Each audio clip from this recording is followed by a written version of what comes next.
Hello dear friends. जैसे कि आप जानते हैं कि हम लोग एसपीडी जो है पेज नंबर 11 जो है 11 है 12 13 इसी प्रकार से हम लोग करते हुए 21 तक पढ़ लिए थे। आज हम लोग पेज नंबर 22 को पढ़ेंगे, यानी 22 पेज पढ़ने का मतलब हो गया कि 22वां दिन आज है। तो उम्मीद करते हैं कि आप लोग अच्छे से कवर कर लिए होंगे। और दोस्तों एक चीज़ बताना चाहते हैं कि इंसान को पछतावा कब होता है ना। एकाएक मन में आया कि इंसान को पछतावा कब होता है। इंसान का पछतावा तब होता है जब आपको वक्त रहते आप उस वक्त को एक तरह से बेकार की जो है कामों में व्यस्त कर देते हैं, और वही जब काम खराब हो जाता है तब याद आता है काश मैंने ऐसी गलती नहीं करता, तो फिर ये नतीजा नहीं होता। अगर आपके पास वक्त ही ना रहे, है ना, तो फिर पछतावा की सीमा जो है आप वहाँ पर कुछ बहाना नहीं बना सकते। मेरा कहने का मतलब ये है कि अभी वक्त है, वक्त के अनुसार से यूज करिए, क्योंकि बाद में ये ना हो कि काश हम ये काम नहीं करते या उस समय इतना ध्यान होते, तो ये बहुत पछतावा देता है, ठीक ना। तो इसलिए कोशिश करिए कि जो भी वक्त मिले उसको सही तरह से इम्प्रूव करिए, जिससे कि आपको पछतावा ना हो, और जब पीछे मुड़ कर देखे तो लगे कि हाँ मैंने इतना सारा काम कर दिया जो कि अभी मैं कर नहीं सकता, है ना। तो इस चीज़ की थोड़ा सा, इससे क्या होता है, एनर्जी होता है। क्योंकि कभी कभी देखते हैं होंगे कि एक गिलास है, गिलास में पानी भरा हुआ है ना, हाफ। तो आपसे पूछा जाएगा कि पानी क्या मतलब कितना है इसमें पानी, तो कोई कहेगा इसमें कि आधा भरा है, कोई कहेगा कि इसमें आधा है ना। तो सबकी अपनी अपनी मेंटलिटी होता है। जो कहता है कि आधा कम है, उसका सिर्फ मतलब नेगेटिव थॉट है कि हमेशा कम ही रहता है। लेकिन कोई कहेगा कि नहीं ये आधा भरा हुआ मतलब क्या हो, उसको पॉजिटिव वे में देख रहा है। बस इसी चीज़ को आपको ध्यान में रखना है कि आप नज़रिया क्या है आपका सोचने, ठीक। तो बस यही चीज़ समझाना चाह रहे थे, आप उम्मीद करते हैं समझ गए होंगे। तो चलिए देखते हैं, आज हम लोग नवगठित जांच समिति है, समिति से काफ़ी सारा जो है क्वेश्चन आया हुआ है, तो हम लोग एक एक पॉइंट को कवर कर रहे हैं। आज हम लोग पढ़ेंगे नवगठित जांच समिति पढ़ेंगे, उसके बाद नारी शक्ति वंदना अभियान 2023 पढ़ेंगे, उसके बाद नागरिकता जो है संशोधन विधेयक जो है उसको पढ़ेंगे, नई शिक्षा नीति जो है 2020 उसको पढ़ेंगे, धारा 370 तथा 335 ये जो है समाप्त किया गया था उसके बारे में पढ़ेंगे, उसके बाद नीति आयोग पढ़ेंगे, उसके बाद गुड एंड सर्विस टैक्स जो है जीएसटी के रूप में इसको हम लोग पढ़ेंगे। उम्मीद करते हैं कि इतना सारा टॉपिक जो है हम एक पेज में कवर करने वाले हैं। तो बस अगर आपके पास किताब भी नहीं है तो इस ऑडियो को आप ज़्यादा बार जो है 2 की स्पीड से 3 की स्पीड से आप जितना हो सके समझ सके आप दे सकते हैं, इजीली समझ में आ जाएगा।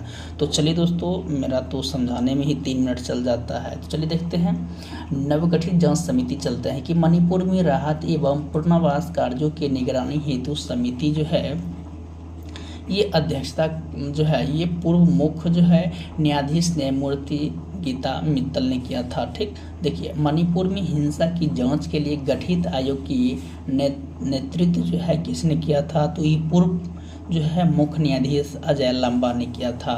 चीता परियोजना के देखरेख हेतु गठित समिति जो था, ये कौन सा समिति था चीता को देखने के लिए, तो ग्लोबल टाइगर फोरम के महासचिव गणेश जो है राजेश जो है गोपाल है। देखिए, चीता परियोजना के देखरेख जो है हेतु गठित समिति जो है ग्लोबल टाइगर फोरम के महासचिव राजेश गोपाल है। उसके बाद फिर नेक्स्ट देखते हैं कि AR दवे समिति है ना, ये AR दवे समिति का क्या काम है, तो अखिल भारतीय फुटबॉल महासंघ मामले की निगरानी हेतु रखी जाती है। अब देखिए, जो है प्रदीप जो है नंदराज जोग समिति जो है इसका क्या कार्य है, तो डिफॉल्टरों से पैसे की वसूली है ना, कभी डिफॉल्टरों से पैसे की वसूली के लिए किया जाता है। नेक्स्ट देखिए, प्रधानमंत्री के पंजाब दौरे के दौरान सुरक्षा चुकों की जाँच के लिए समिति बैठाया गया था। देखिए, काफ़ी इंपॉर्टेंट क्वेश्चन है, पूछा जा सकता है। तो ये अध्यक्षता किया था जस्टिस इंदु मल्होत्रा जो कि SC है ना, सुप्रीम कोर्ट, सुधीर कुमार सक्सेना जो कि होम मिनिस्टर है ना। तो ये चीज़ इसमें बताया गया है। देखिए, लखीमपुर खीरी घटना की जांच हेतु समिति, और देखिए लखीमपुरी खीरी घटना की जांच के लिए जो है अध्यक्ष था प्रदीप श्रीवास्तव। डीटीसी बस खरीद प्रक्रिया की जांच हेतु समिति बैठाया गया था। अध्यक्ष था ओपी अग्रवाल था। लद्दाख की भाषा, संस्कृत और भूमि के संरक्षण हेतु समिति बैठाया गया था। इसका अध्यक्ष था केंद्रीय गृह राज्य मंत्री जी किशन रेड्डी थे। ठीक, तो इस नेक्स्ट हम देखते हैं कि नेताजी सुभाष चंद्र बोस की 125वां जयंती हेतु समिति इसका अध्यक्ष था पीएम मोदी जी थे। स्वतंत्रता की 75वीं वर्षगांठ मनाने हेतु समिति के इसका अध्यक्ष था पीएम मोदी थे। टीआरपी है ना, आकलन हेतु समिति की इसका अध्यक्ष था शशि शेखर वेम्पति हैं। इसको आप बार बार इसको याद कर सकते हैं। शहरी नियोजन शिक्षा प्रणाली में सुधार हेतु समिति के अध्यक्ष थे राजीव कुमार। तनावग्रस्त परिसंपत्तियों पर विशेषज्ञ समिति का अध्यक्ष था केबी कामत। स्वतंत्रता सेनानियों के कल्याण के लिए गठित पैनल अध्यक्ष था जी किशन रेड्डी। पराली जलाने पर रोक संबंधी समिति अध्यक्ष थे मदन बी लोकुर।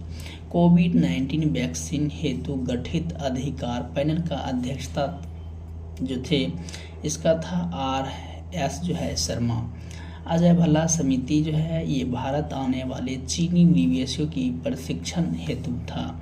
राष्ट्रीय खेल पुरस्कार 2020 चयन समिति अध्यक्ष था मुकुंद कम शर्मा थे।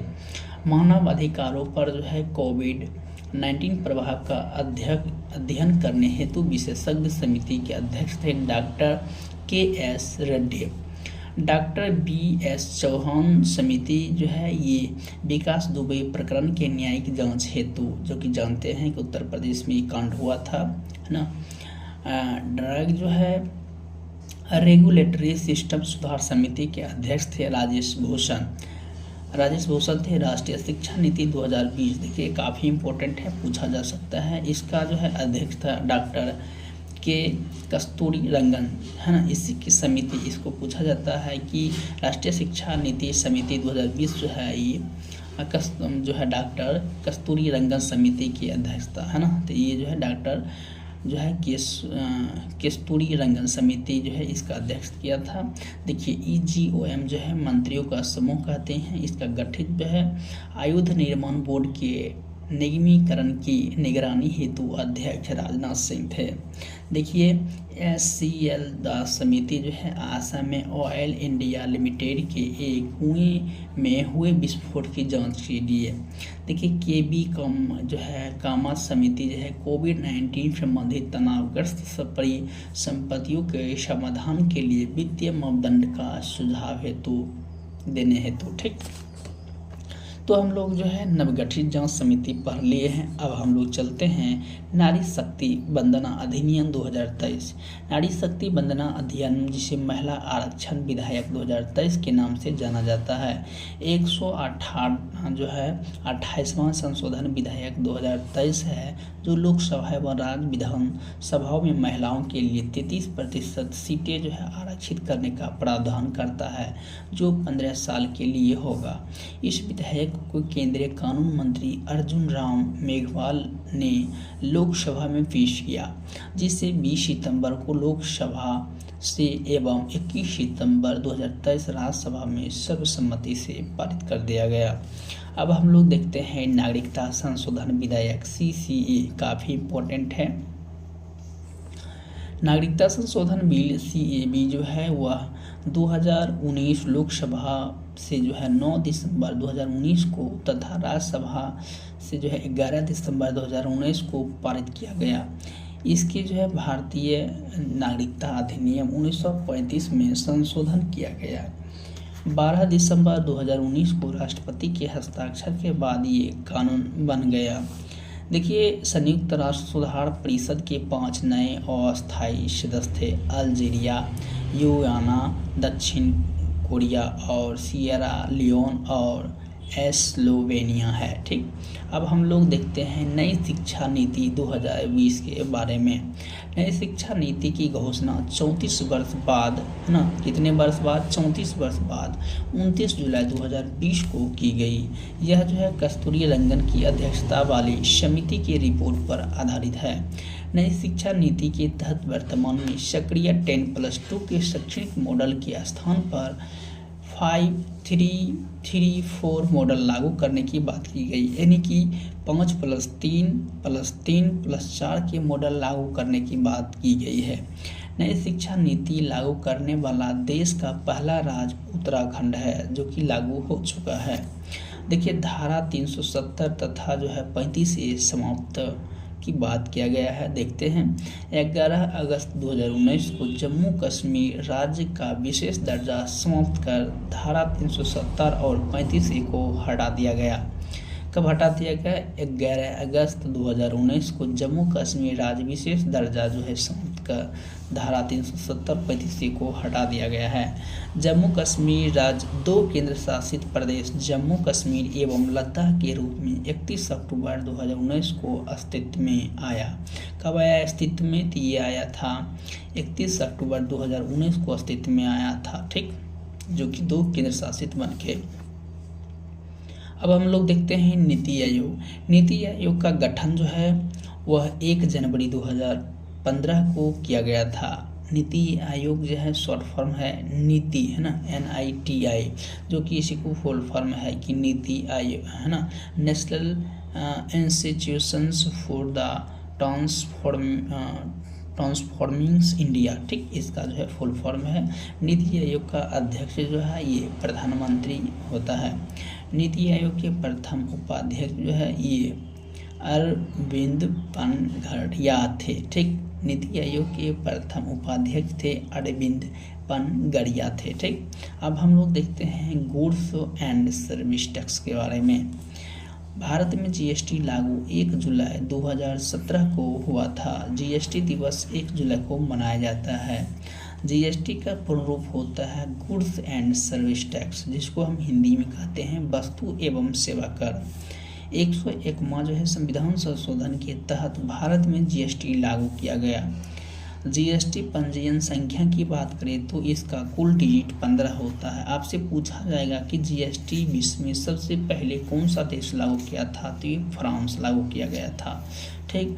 तो दोस्तों, उम्मीद करते हैं कि आप सारी बात को समझ पा रहे होंगे और हमने जो है 3 मिनट लेक्चर और 9 मिनट का ये जो है पूरी वीडियो को कवर किए हैं। उम्मीद करते हैं आपको काफ़ी शानदार जो है समझ में आया होगा। इसको 2 बार 3 बार जो है 2 के 3 के स्पीड पे आप जितना समझ सके आप कर सकते हैं। उम्मीद करते हैं पसंद आया होगा। चैनल को सब्सक्राइब जरूर करिएगा, लाइक शेयर जरूर करिएगा। Thanks for watching.